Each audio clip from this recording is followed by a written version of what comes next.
triunfal. No es Domingo de Ramos, pero esa es la porción del Evangelio que nos tocó hoy. San Marcos capítulo 11, vamos a leer versos 1 al 11.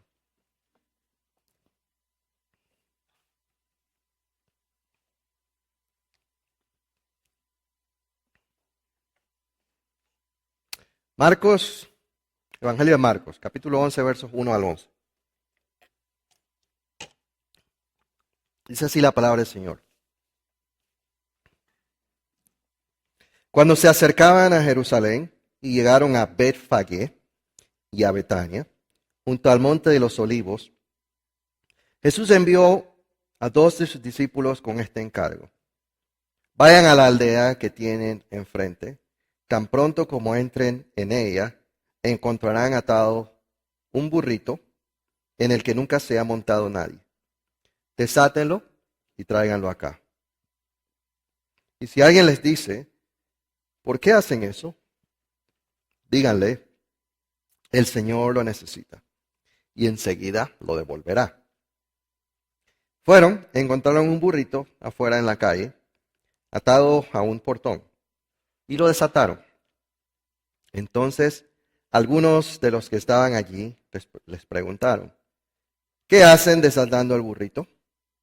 Ellos contestaron como Jesús les había dicho, y les dejaron desatarlo. Le llevaron, pues, el burrito a Jesús. Luego pusieron encima sus mantos, y él se montó. Muchos tendieron sus mantos sobre el camino. Otros usaron ramas que habían cortado en los campos. Tanto los que iban delante como los que iban detrás gritaban, Hosana, bendito el que viene en el nombre del Señor. Bendito el reino venidero de nuestro Padre David. Hosana en las alturas. Jesús entró en Jerusalén y fue al templo. Después de observarlo todo, como ya era tarde, salió para Betania con los 12. El Señor bendiga su palabra. Oremos. Señor nuestro Dios, gracias te damos por tu palabra. Tu palabra es viva y eficaz. Tu palabra es espíritu y vida. Tu palabra no vuelve a ti vacía, sino que cumple el propósito para el cual tú la enviaste. Ahora te pido que tú nos des mentes y corazones receptivos a tu palabra. Que el mismo Espíritu Santo que inspiró a los autores, a los escritores de esta palabra, esté con nosotros ahora, preparando, tocando nuestras mentes, nuestros corazones, y haciéndonos receptores atentos de tu palabra. Que tu Espíritu ilumine esta palabra a nuestras vidas hoy. En el nombre de Jesús. Amén. Todos nosotros nos hemos sentido decepcionados alguna vez. Nos hemos sentido decepcionados porque hemos estado esperando algo y las cosas no han salido como esperábamos. Y es una experiencia común en la vida. Tal vez fuimos a una entrevista de trabajo y la entrevista fue muy positiva. Y nos gustó la empresa y hubo buena comunicación con la persona que nos entrevistó y la persona nos preguntó cuándo puedes empezar y todo se vio muy positivo. Pero luego el tiempo pasa, le dicen, te vamos a llamar. Y luego el tiempo pasa, y el tiempo pasa, y el tiempo pasa, y no nos llaman. Nos decepcionamos. Porque esperábamos algo. Porque teníamos indicios de que algo iba a suceder, pero aquello que estábamos esperando no sucedió.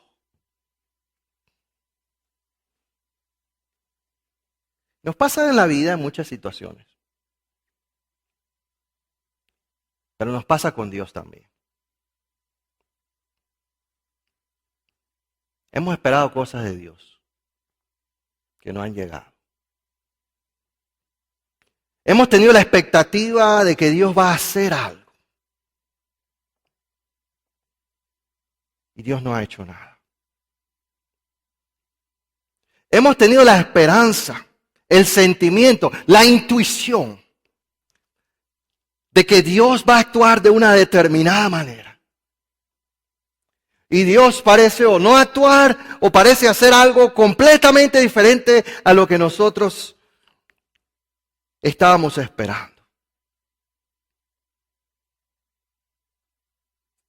Y saben algo, entre mayor es la diferencia, la brecha, el espacio, la diferencia entre lo que esperábamos, lo que queríamos y lo que sucede, mayor es la decepción. Sí, fuimos a la entrevista de trabajo y las cosas fueron más o menos, pero no estábamos muy interesados.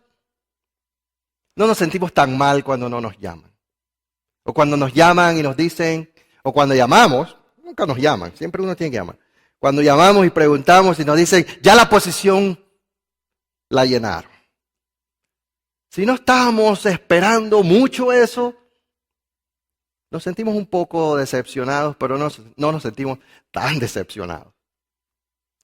Pero entre más queremos algo, entre más deseamos algo, entre más urgente es aquello que nosotros queremos, que nosotros esperamos, más nos decepcionamos cuando las cosas no suceden como nosotros quisiéramos que sucedieran. Y así como nos sucede en la vida, nos sucede con Dios. Entre más queremos algo de Dios, entre más esperamos algo de Dios, entre más urgente es aquello que nosotros sentimos que necesitamos de Dios, entre más importante es aquello que estamos esperando de Dios para nosotros, más nos decepcionamos cuando aquello no llega o cuando Dios parece no responder o cuando Dios parece hacer algo completamente diferente a lo que nosotros estamos esperando de Él. ¿Y saben algo? Yo creo que no hay ejemplo más claro, creo que no hay ejemplo más impactante que lo que sucedió en la semana de la Pasión. El domingo de Ramos, el Señor entró en la ciudad de Jerusalén y toda la ciudad se conmovió. Y los peregrinos que venían llegando a Jerusalén clamaban, Hosana, Hosana al Hijo de David, bendito el que viene en el nombre del Señor. Bendito el reino de nuestro Padre David. Hosana, Hosana. Gloria a Dios en las alturas. ¿Y quién es este? La gente preguntaba. Y los peregrinos que iban entrando en la caravana del Señor decían, este es Jesús de Nazaret, el profeta de Galilea, el Hijo de David. Eso fue el domingo. El viernes estaban diciendo, crucifícalo.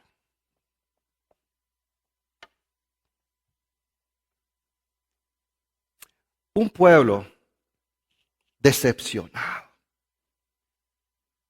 Decepcionado. Hermanos, y criticamos al pueblo de Israel, criticamos a los judíos por eso.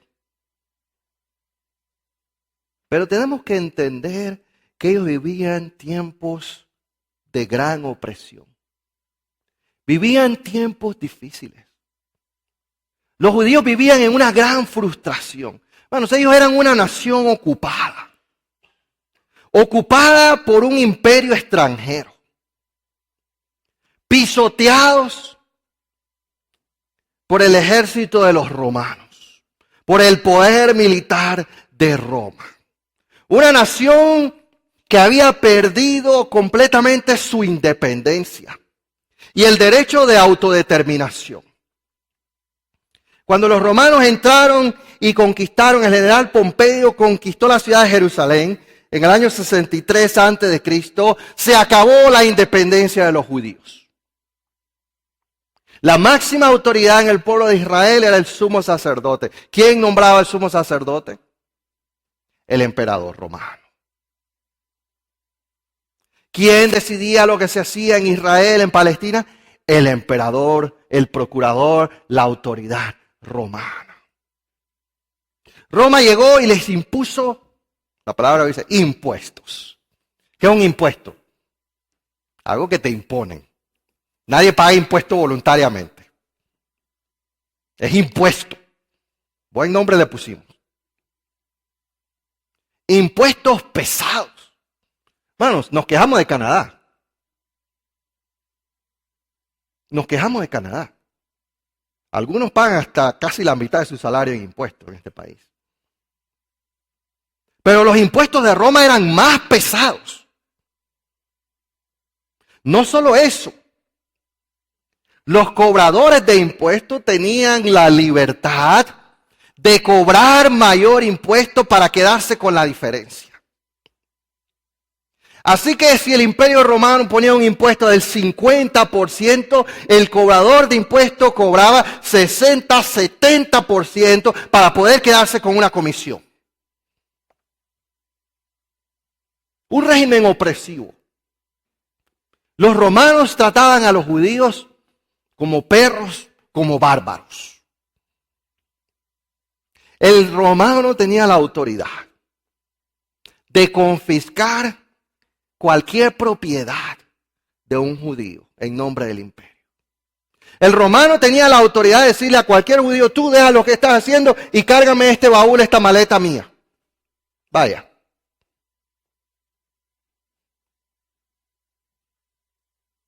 Bueno, yo no sé cuántos de ustedes han vivido en regímenes opresivos.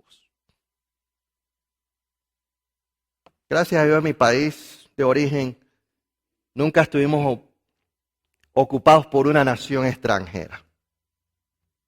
Pero sí vivimos regímenes opresivos. Vivimos bajo la bota militar. Vivimos en condiciones donde un oficial del ejército le podía confiscar su propiedad. Y no había apelo a ningún tribunal de justicia. Porque la única justicia que existía era la justicia de la bota militar. Vivimos en un tiempo donde usted no podía expresar su descontento con el gobierno o con la situación política. Porque como usted abriera la boca, se desaparecía. Y si no se desaparecía usted, se le desaparecía a su hijo.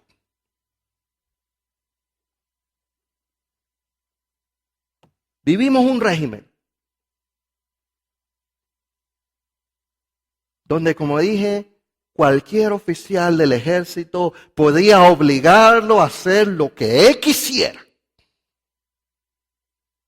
Meterse con su familia. Quitarle su propiedad. Y usted no podía hacer nada. Usted no podía protestar.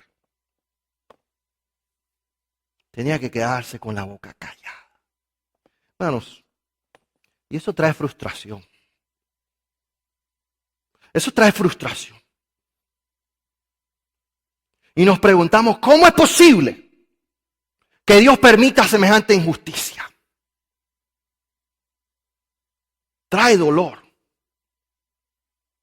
Vemos la injusticia, vemos la opresión y nos quejamos y nos sentimos frustrados y nos sentimos decepcionados porque parece que Dios no hace nada. ¿Cómo es posible que Dios permita semejante injusticia?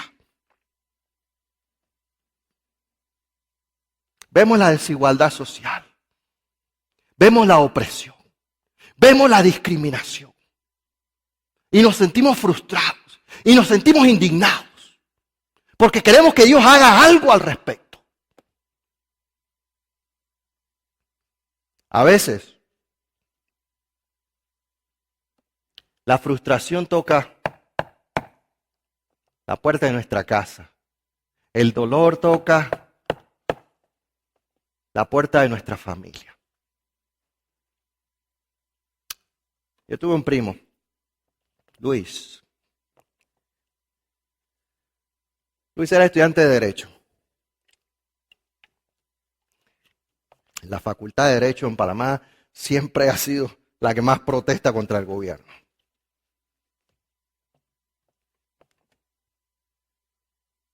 Se formó un revolú.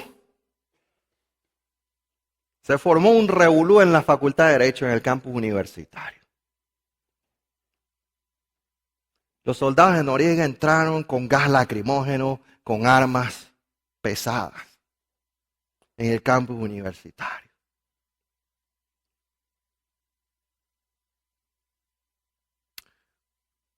Mi primo trató de salir. Trató de escaparse por una brecha en la cerca del campus universitario. Lo agarró un soldado ahí. Tú eres revolucionario. Tú estás huyendo porque tú eres de los que están agitando en contra del gobierno. Eres un vendepatria. Eres un traidor. Sí, porque si usted no apoya al dictador, usted es un traidor. Eres un traidor. Eres un vendepatria. Eres un gringuero. Y lo comenzó a golpear.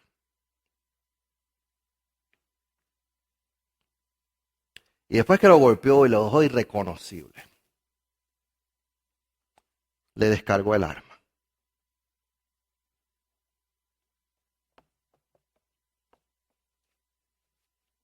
Vamos.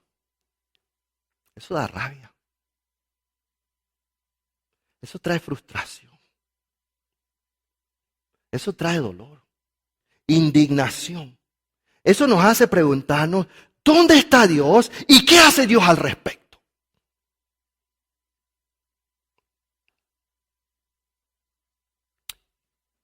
Y había mucho fervor político en Panamá. Yo me recuerdo el funeral de Luis.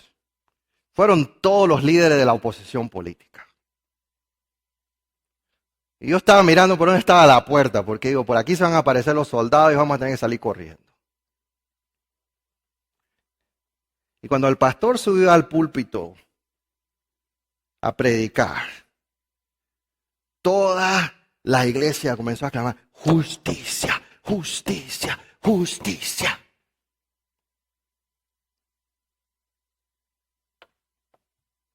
¿Dónde está Dios cuando esto sucede? Bueno, esa era la situación de los judíos en el tiempo de Cristo. Oprimidos por el poder de Roma. Donde si lo acusaban de traidor, lo ejecutaban sin más ni más. Y los judíos estaban cansados de eso. Y los judíos querían que Dios hiciera algo. Y ellos se preguntaban, ¿dónde está Dios? ¿Dónde está el Dios de nuestros padres? El Dios de Abraham, de Isaac y de Jacob.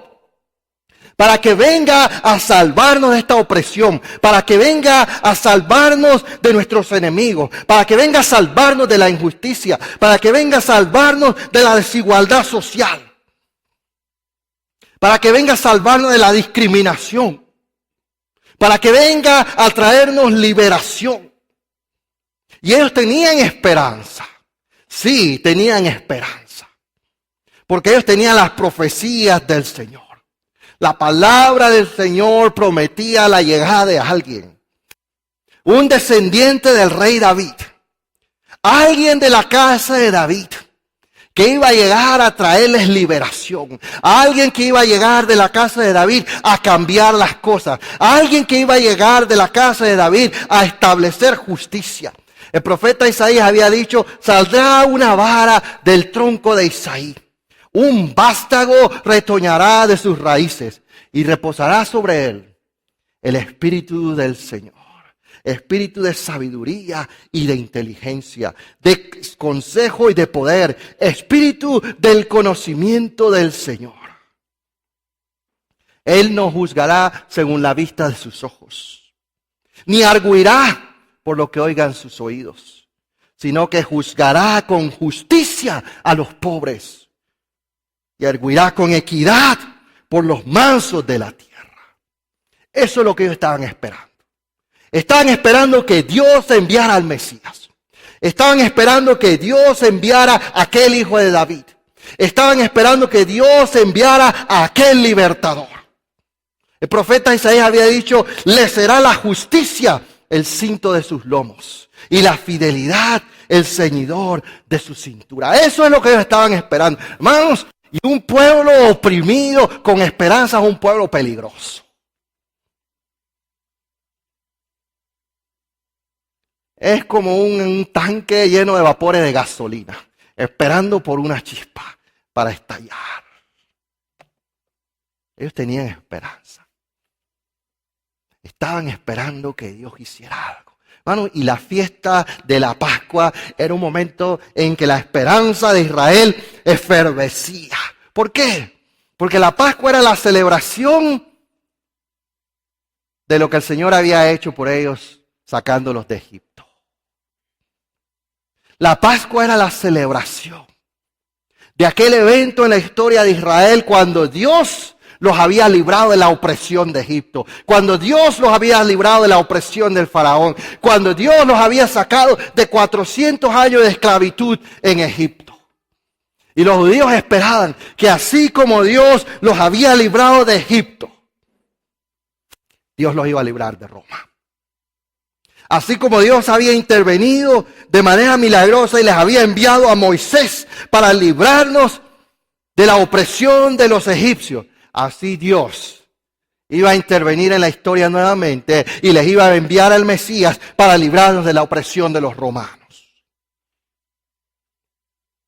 Y ellos conocían las profecías. El profeta Zacarías les había dicho, alégrate mucho, hija de Sión, da voces de júbilo, hija de Jerusalén. He aquí, tu rey vendrá a ti, justo, salvador, humilde, cabalgando sobre un asno, sobre un pollino, hijo de asna. Y cuando Jesús se acercó a la ciudad de Jerusalén, en la ladera del Monte de los Olivos, mandó a buscar un burrito prestado. Un rey que no tiene ni sobre qué cabalgar. Mandó a buscar un burrito prestado. Y cuando los discípulos vieron eso, el corazón les comenzó a palpitar más rápidamente. Las emociones se comenzaron a efervecer dentro de ellos. La esperanza comenzó a renacer en ese momento. Esto es lo que estábamos esperando. Jesús estaba saliendo del closet. Sí, porque hasta ese momento Jesús no había buscado fama. Hasta ese momento Jesús había sanado al ciego y le había dicho, no le digas a nadie lo que yo hice por ti. Hasta ese momento Jesús había expulsado los demonios y cuando los demonios decían, Jesús, hijo del Altísimo, Jesús los mandaba a callar y decía, no digas nada, cállate y sal de él. Hasta ese momento el Señor había sanado leprosos y le había dicho, no le digan a nadie lo que yo he hecho. Jesús había ido a la casa de Jairo y entró en el cuarto donde la niña estaba muerta y no dejó entrar a nadie, solo a 3 de sus discípulos y a los padres de la niña. Es más, le dijo a la gente que estaba afuera, la niña no está muerta, la niña está dormida. Tapando, prácticamente escondiendo su poder. Pero ese día, las cosas parecían que iban a ser distintas. Ese día Jesús estaba saliendo del closet. Ese día finalmente Jesús estaba afirmando que Él era el Mesías. Y públicamente ante toda la nación que había llegado a Jerusalén a celebrar la Pascua, la conmemoración de la liberación de Israel de la esclavitud en Egipto, El Señor se estaba presentando como el Mesías, aquel que ellos estaban esperando, aquel que ellos estaban esperando que Dios enviara para traerles justicia, para traerles libertad, para librarlos del yugo de Roma. Y cuando los discípulos vieron que Jesús se iba a sentar en el burrito, se quitaron los mantos y los echaron sobre el animal. Como se hacía en Israel cuando se iba a coronar un rey.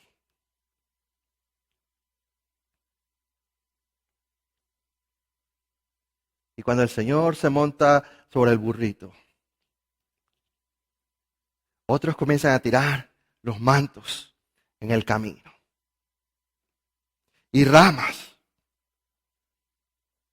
Como se celebraba la llegada de un rey, la coronación de un rey en Israel. Hoy, los judíos, los discípulos del Señor pensaron, hoy es el primer día del resto de nuestras vidas. Hoy las cosas van a cambiar. Hoy vamos a experimentar salvación. Hoy vamos a experimentar liberación. Hoy estos romanos van a saber que el Dios de Israel es más poderoso que todos los dioses de Roma. Hoy Dios nos está visitando. Hoy Dios va a acabar con la injusticia. Hoy Dios va a acabar con la opresión. Hoy Dios va a cambiar la situación política de nuestra nación. Hoy es el día. Y entre más lo pensaban, más se emocionaban. Y entre más se emocionaban, más gritaban. Y entre más gritaban, más gente salía por las ventanas a asomarse. Y dice la Biblia que la ciudad se estremeció cuando Jesús entró. Hermanos, tenemos grandes expectativas. Queremos que Dios haga algo. Pero ese día ellos estaban convencidos, Dios finalmente iba a hacer algo al respecto de los romanos. Y el Señor entra en la ciudad de Jerusalén ante los clamores de júbilo del pueblo. ¡Hosana! Hosana significa sálvanos hoy. Sálvanos ya. Hosana, sálvanos ya. Hijo de David, Mesías, ungido de Dios, Rey de Israel, sálvanos ya de estos romanos opresores. Y Jesús entró en la ciudad, cabalgando el burrito, y fue hasta el templo. Bueno, el templo era, como decía, el palacio de gobierno. El templo era la sede del gobierno de la máxima autoridad religiosa de Israel y política. El complejo del templo era también el lugar, había una torre al lado del templo, la fortaleza Antonia, donde estaban todos los ejércitos de Roma. El templo era el centro de poder político y religioso en Jerusalén. Y el Señor entra cabalgando un burrito al templo. Y los discípulos van emocionados porque están esperando que el Señor va a entrar. Y va a hacer una obra portentosa. Algún milagro. Ellos lo habían visto caminar sobre el mar. Ellos lo habían visto multiplicar panes y peces y alimentar una multitud. Ellos lo habían visto levantar muertos. Ellos estaban esperando que Él iba a hacer alguna obra portentosa en el templo. Y Marcos nos dice que Jesús entra al templo. ¿Y qué hizo? Nada. Miró alrededor, miró el reloj, vio que ya era tarde y se fue para Betania con los 12.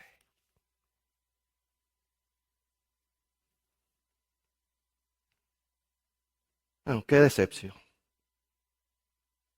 ¿Sí?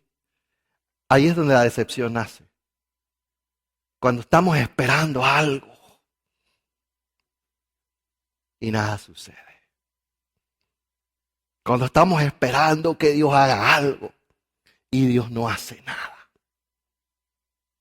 Cuando estamos esperando que algo suceda y sucede lo contrario de lo que estamos esperando. Y entre mayor era nuestra expectativa, entre mayor era nuestra emoción al esperar lo que va a suceder, mayor es nuestra decepción cuando no sucede. Hermanos, yo me imagino que cuando llegaron al templo, el Señor se baja del burrito y le dice a la gente: gracias, muchachos, tengan buenas noches, nos vemos mañana. ¿Ah? ¿Qué pasó aquí? Pedro, Juan, Jacobo, Judas, Natanael, vamos a Betania, que vamos a dormir allá. ¿Qué pasó aquí? Pensamos que el Mesías iba a hacer algo y no hizo nada. ¿Te has sentido así?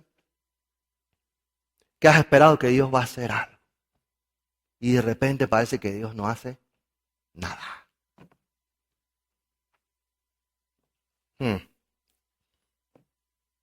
Pero los discípulos no habían entendido.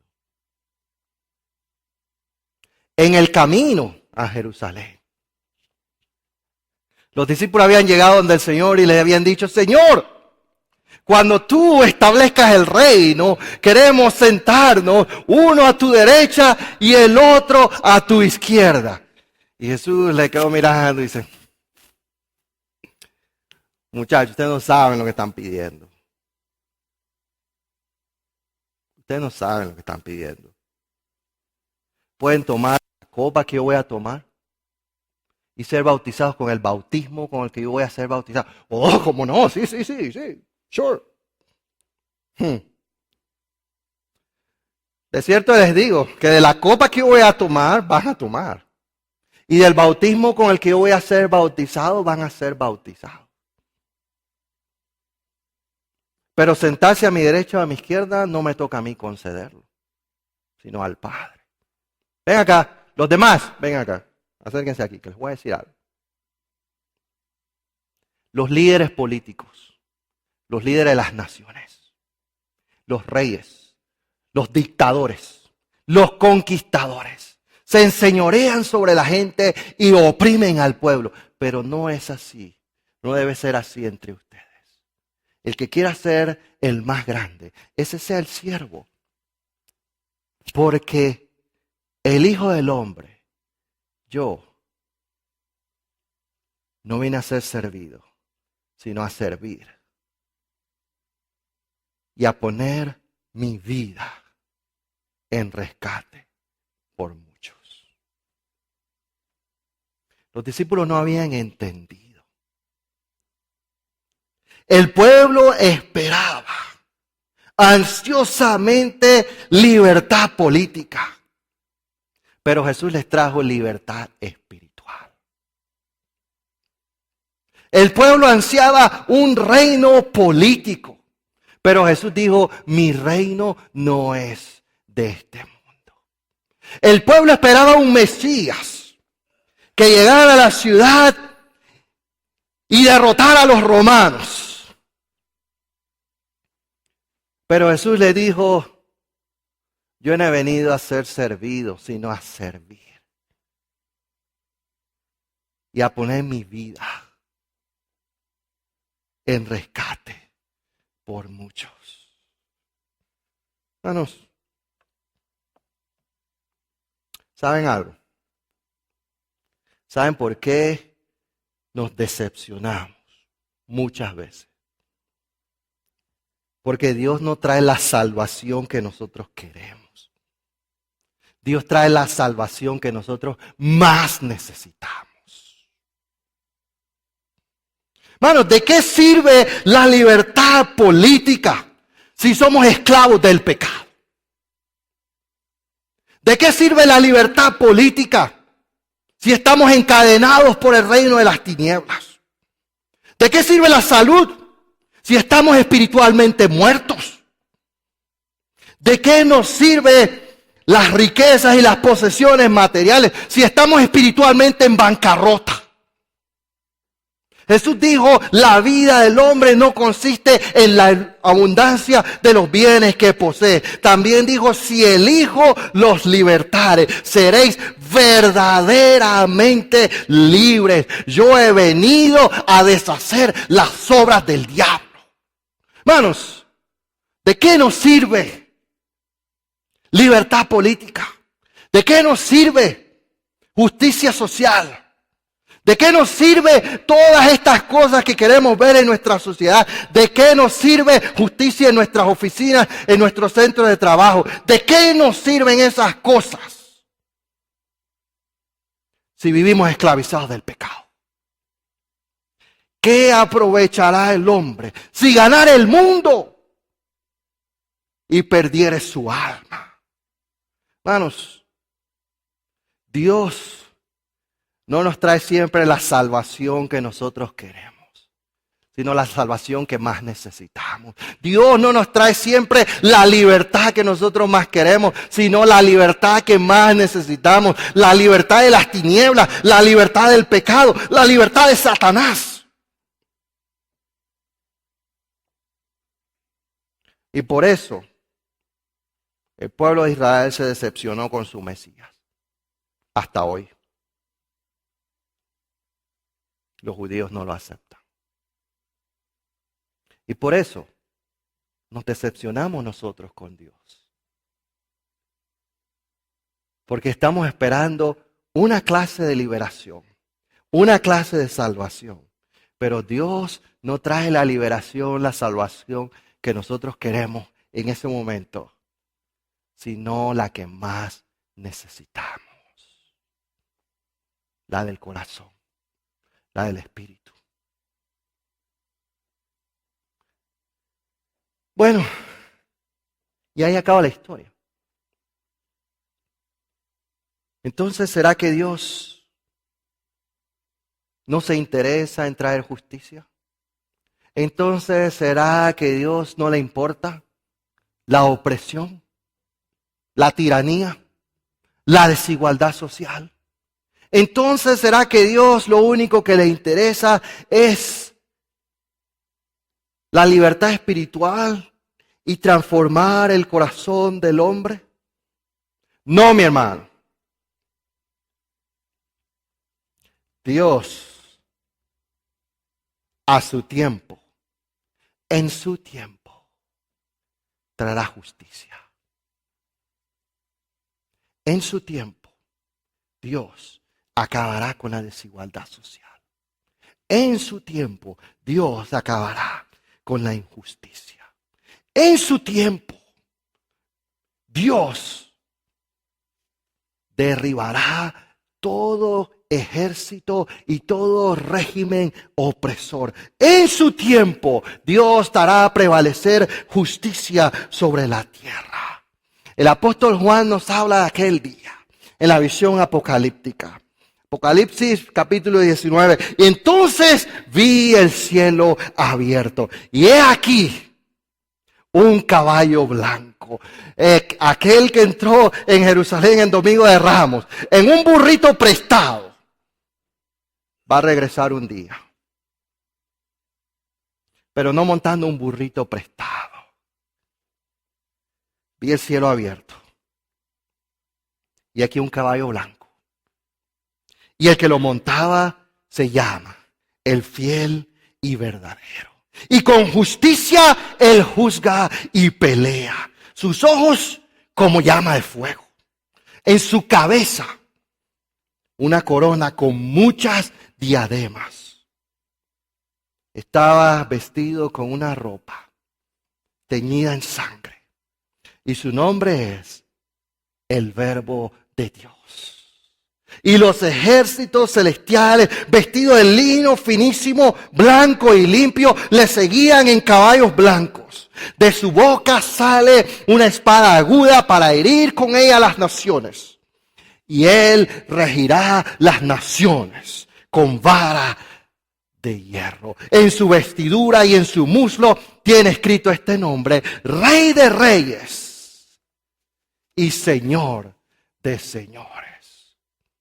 Él hará prevalecer justicia sobre la tierra y las costas esperarán su ley. Seguimos esperando, como el pueblo de Israel sigue esperando por su Mesías. Nosotros seguimos esperando que nuestro Mesías, que ya vino, regrese y traiga justicia sobre la tierra y acabe con la opresión y acabe con la tiranía y acabe con el dolor y acabe con la discriminación y acabe con la opresión. Entonces en aquel día diremos: bendito el que viene en el nombre del Señor. Y el Espíritu y la iglesia dicen: sí, amén. Ven, Señor Jesús, ven. Oremos.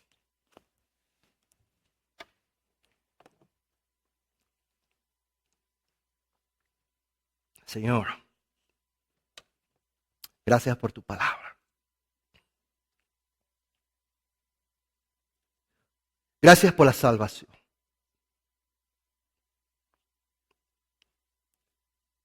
Gracias porque enviaste a tu Hijo. No a acabar con Roma, sino a vencer el reino de las tinieblas. Lo enviaste no a librar a Israel de Roma, sino a librarnos a nosotros del pecado. Lo enviaste no a derrotar a César, sino a derrotar a Satanás. Enviaste a tu Hijo no para darnos lo que Israel pedía, sino para darnos lo que más necesitábamos: libertad del pecado, libertad de la condenación eterna, esperanza y salvación, paz y reconciliación con Dios a través de la cruz de Jesús. Eso era lo que más necesitábamos. Y gracias por haberlo enviado la primera vez para darnos no lo que Israel pedía, sino lo que nosotros necesitábamos. Libertad no política, sino libertad espiritual. Pero le seguimos esperando. Seguimos esperando que Él regrese. Que Él vuelva una segunda vez. No como un carpintero, un campesino de Galilea, montado sobre un burrito prestado. Anhelamos verle regresar en poder y gloria, con sus santos ángeles en las nubes del cielo, para traer justicia a las naciones y para gobernar las naciones con vara de hierro, para castigar al opresor y para exaltar al manso y al humilde. En aquel día diremos: bendito aquel que viene en el nombre del Señor. En aquel día todos nuestros sueños, todas nuestras expectativas, todo nuestro anhelo de justicia será saciado. En aquel día Él establecerá justicia sobre las naciones y las costas esperarán su ley. Él gobernará con justicia. De lo dilatado de su imperio no habrá fin. Y toda la tierra será llena del conocimiento de la gloria del Señor, como las aguas cubren el mar. Ese día lo estamos esperando. Ven, Señor. Ven. Ven, Señor Jesús. Amén. Les invito a ponerse de pie. Cantemos una canción más. Baruch.